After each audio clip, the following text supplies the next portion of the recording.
ನೋಡ್ರಿ, ಆ ಟೈಮ್ ನಾನು ಕುಡ್ದಿದ್ದೆ. ಹುಲಿನೋ ಸಿಂಹ ಅಂತ ನನಗೆ ಗೊತ್ತಾಗಿಲ್ಲ. ಧೈರ್ಯದಿಂದ ಎದುರಿಸ್ಬಿಟ್ಟೆ. ಆದ್ರೆ ಇವಾಗ ಆಗಲ್ಲ ಬಿಡ್ರಿ. ಯಾಕಂದ್ರೆ ಮತ್ತೆ ಎದುರಿಸ್ಬೇಕಂದ್ರೆ ಅಂತ ಧೈರ್ಯ ಮತ್ತೆ ಬರಲ್ಲ. ಅದಕ್ಕೆ ಎಲ್ಲ ಎದುರಿಸಬಹುದು, ಅಂತದೇನು ದೊಡ್ಡ ವಿಷಯ ಏನಲ್ಲ. ಎದುರ್ಸಕ್ಕೆ ಈಗ ಮತ್ತೆ ಅವತ್ತು ತಗೊಂಡಿದ್ನಲ್ಲ ಆ ಎಣ್ಣೆನೇ ಬೇಕು. ಆ ಎಣ್ಣೆ ಇದ್ರೆ ಹುಲಿ ಏನು ಸಿಂಹ ಏನು ಆ ಆನೆ ಬೇಕಾದ್ರೂ ಎದುರಿಸ್ತೀನಿ ಸ್ವಾಮಿ. ಅದೇನು ದೊಡ್ಡ ವಿಷಯ ಅಲ್ಲ. ಇಂಥವನ್ನೆಲ್ಲ ಅದ್ರ ಮುಂದೆ ಯಾವ ಲೆಕ್ಕನೂ ಇಲ್ಲ. ಏನಪ್ಪಾ ಅಂದ್ರೆ ಎಣ್ಣೆ ತಗೊಂಡಿದ್ರೆ ಏನೂ ಆಗಲ್ಲ ಸ್ವಾಮಿ, ಧೈರ್ಯ ಇರೋದಿಲ್ಲ. ಎಣ್ಣೆ ಬೇಕೇ ಬೇಕು. ಎಣ್ಣೆ ಇದ್ರೇನೆ ಏನ್ ಮಾಡೋದಕ್ಕೂ ಆಗೋದು, ಧೈರ್ಯದಿಂದ ಇರಕ್ಕಾಗೋದು.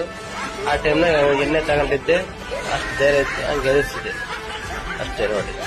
ನೋಡಿ ಅಲ್ಲಿ ಸಿಂಹನೇ ಎದಕಣತತೆ. ನಾನು ಎಣ್ಣೆ ತಗೊಂಡಿದ್ದಕ್ಕೆ ಹೌದಾ ನೋಡ್ರಿ, ಸುಮ್ಮನೆ ನಿಂತ್ಕೊಂಡ್ಬಿಡತ್ತೆ. ಅದೇ ಎಣ್ಣೆ ಮುಂದೆ ಯಾವ್ದಿಲ್ಲ ಸ್ವಾಮಿ, ಎಲ್ಲ